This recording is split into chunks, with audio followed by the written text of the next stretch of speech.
So, uh, I think we only sustained one injury tonight. I think it was a pull, hamstring, something like we tweaked the hamstring tonight. Oh, Lord. That's a tough one, especially provoking 3 turnovers and really not coming up plentiful for that. It's not good. Got to be more explosive, more definitive, more decisive with what we're doing with the ball on offense.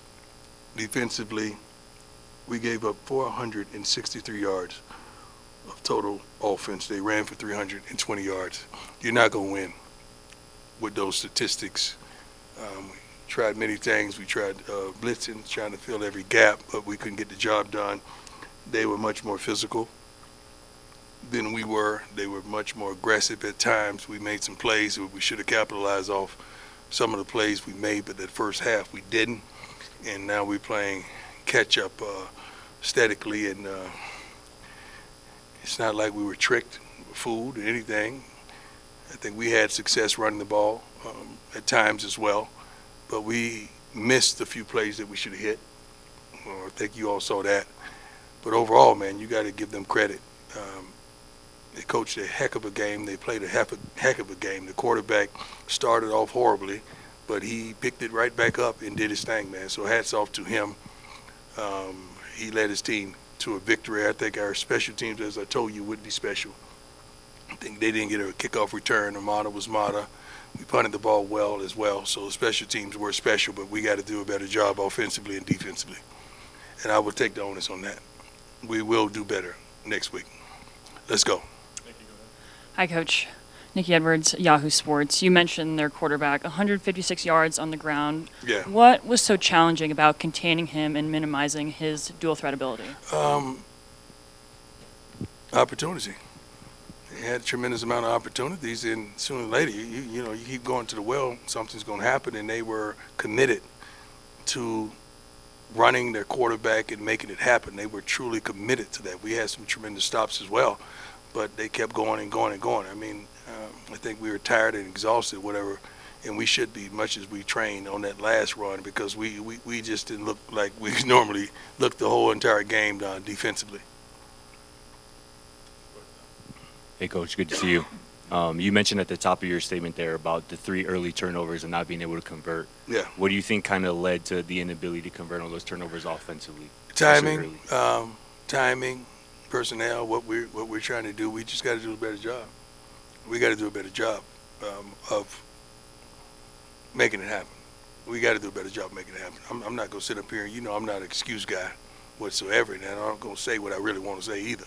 So, but we got to do a better job of making it happen. Hi, Coach.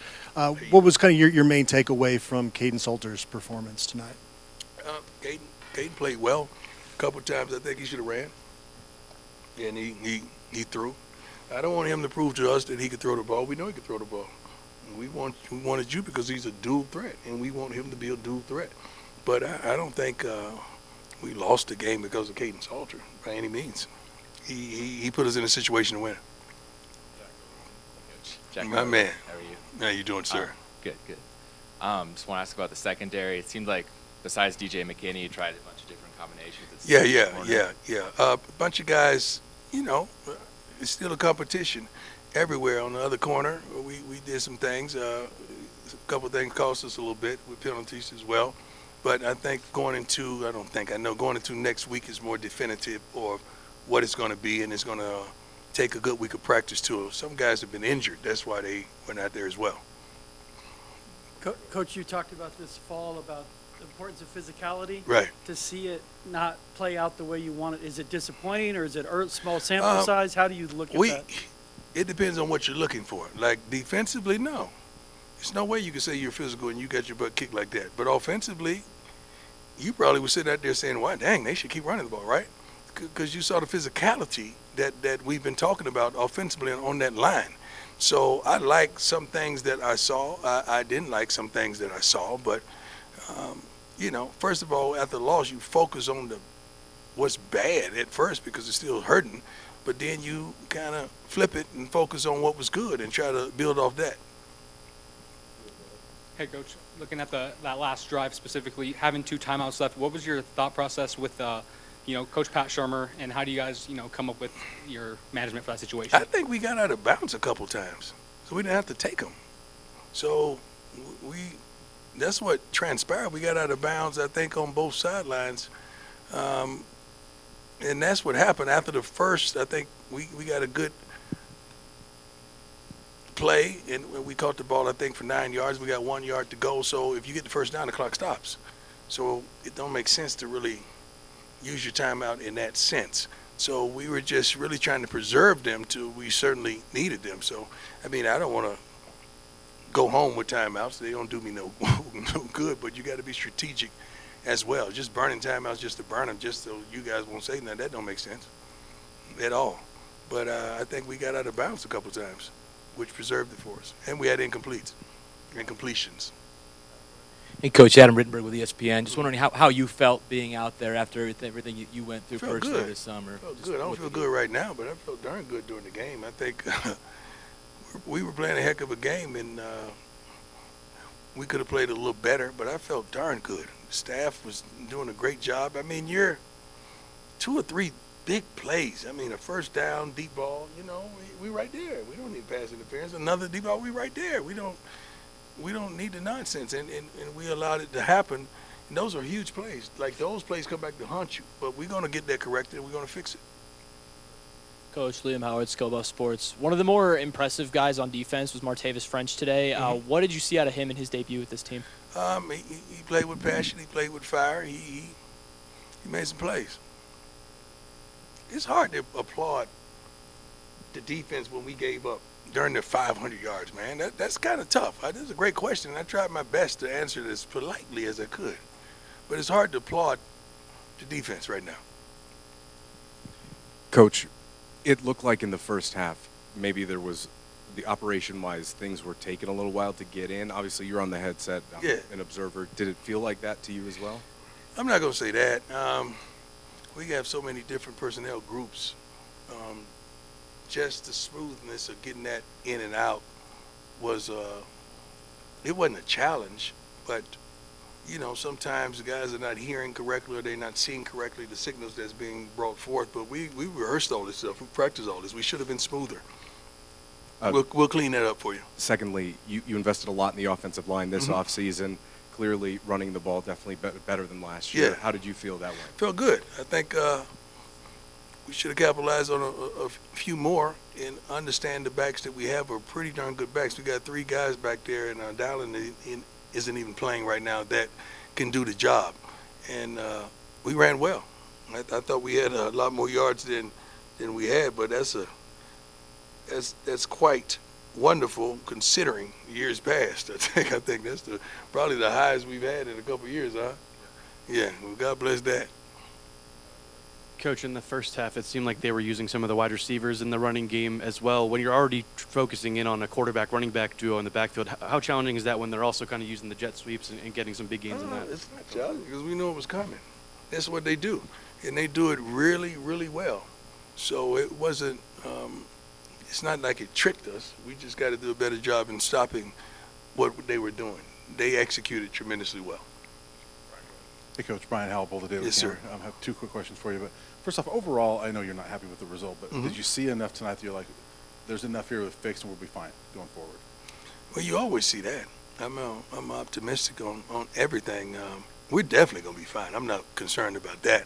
And we could have won that game. It's not like we got our butts kicked. Like we could have won that game. They ran the heck out of the ball. They did that, but we had opportunities. Like, I'm pretty sure you guys are harping on the opportunities that we didn't take advantage of. So if we take advantage of those opportunities, I have a whole different mood up here right now. So we got to get that fixed, and we will get that fixed. And then I want to ask you one more question about Caden. You mentioned the other day that like he's never been on a stage this big, and he Right. played well. Yeah. But you mentioned a couple times maybe he overthrew the ball or whatever, Yeah. maybe keyed up a little The bit. nerves. Is that something that you feel like, okay, he's got that out of his Yeah, system he now? gonna do that. Also, it's a couple times he could have ran, and he decided to throw. It's like, dog, you're a dual threat. You know what that means? like use your legs. But man, he's a great kid, and he played his butt off. I'm proud of him in a lot of aspects. Hey, Coach. Patrick Dawson, Scope of Sports. Isaiah Harge had a few nice plays on special teams and as a Yeah, receiver. that's what who can he you say is. about Isaiah's performance tonight? That's who he is. He's one of my favorites. I think everybody knows that. That kid gives you everything he has academically. Just a great kid, never on any list, never late to anything, never missing anything, and he does his job and he does it well. Full speed at all times. Great kid. Mark Kisla, Denver Gazette. Yes, sir. As you promised us, this team would look a lot different offensively. Is it to be expected that it would take some time to gel into the type of team you want to be offensively, or No. how patient are We you? ain't got time to jail. We got to go right now. We don't have time to try to jail. We had a whole spring and a whole summer to jail. We got to go get it. We got to go do it right now. And you're a few plays away from going to do it. The running game looked promising. We could have taken advantage of that a lot more. I think the passing game is promising. It ain't like they had us covered. You know, we got to take advantage of that a lot more. Once we combine those things, and you're going to see that going into next week, we're going to have it together. I'm very optimistic of where we are. I like what I see in some aspects, just not defending the run. Coach Prime, Jeff Dressel, 9 News. You embrace tradition here. When did it hit you that Ralphie wasn't out in front of you as the team's running out? And the disappointment I knew you that. had? Excuse me, what was the last part? I'm sorry. And the disappointment, maybe that be is I'm not seeing I'm not tradition. disappointed. Yeah. Raffy got to do what Raffy got to do. I think you guys have taken a day off, right? Everybody in here. So give Raffy some grace. I mean, she had a good run, right? So they're preparing another Ralphie, I'm pretty sure, and we gonna be all right. All right, Ralphie's gonna be straight. But tradition, we honored Coach Mack today tremendously, and I like that. You know, I had my own little look. I had to prime it up a little bit, but this is sort of like the jacket he wore. We definitely wanted to win for him, and I apologize for not doing such, because he was an icon, a legend, a man of God. He's so many things. I wish I could do his half the things that he accomplished here. Rylan Scholes from Rough Report. You mentioned that the running game looked promising, and Micah looked like he took a big step forward tonight. What did you see from him? Tremendous passion, tremendous physicality, tremendous toughness, and a guy not pouting when we took him out and the other guys had an opportunity, because you look for that. You look for who's not a team guy, who's an eye guy. You look for that on timeouts. You look for who's standing up, who's sitting down, who's, for the team. And that kid is made some unbelievable strides, and hats off to Marshall, because he knows how to deal with each one of his backs individually as well as collectively. Coach Brown, Aaron Reed here with USA Top 100. What's the status on Chauncey Gooden? I have no idea right now. I don't know.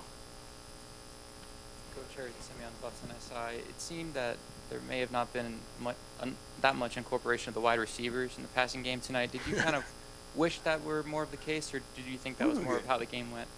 We're going to get it right. Great question. We're going to get that right. I promise you, we're going to get that right. When they had the opportunities, they made plays. We're going to get that right. Amanda Ferguson, Fox 31. What did you learn about your team tonight? They didn't quit whatsoever. They're physical. They offensively, when you see the linemen say, "Look, Coach, let's do this. Let's run this ball. Let's run it down their throats. I'm whooping my guy. I'm killing my guy." I mean, that's the kind of verbiage that you hear, and the receivers wanted to eat as well. So I love a lot of those things that I saw. Defensively, we got to clean up all that. I mean, we just got gashed for 463 yards, man. The quarterback's looking like a Heisman candidate right now. We made that happen for him. We got to do a better job collectively, defensively, on neutralizing the opposing team's running game. And when they take shots, we can't get PIs. We got to do a better job with that as well. Anybody in here didn't get an opportunity to ask a question. Go ahead, my man. Hey, Coach. Balin Weislip with the CU Independent. there's kind of one thing looking at Delaware next week, if there's one thing you could point at and say this needs to improve before next I'm Saturday, still here. I'm not on next week yet. I'm still here. I'm still present. It's going to be a minute before I flush this thing.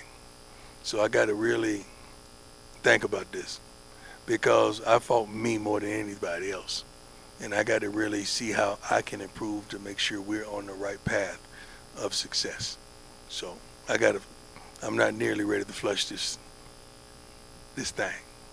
Anybody else? Yes, sir.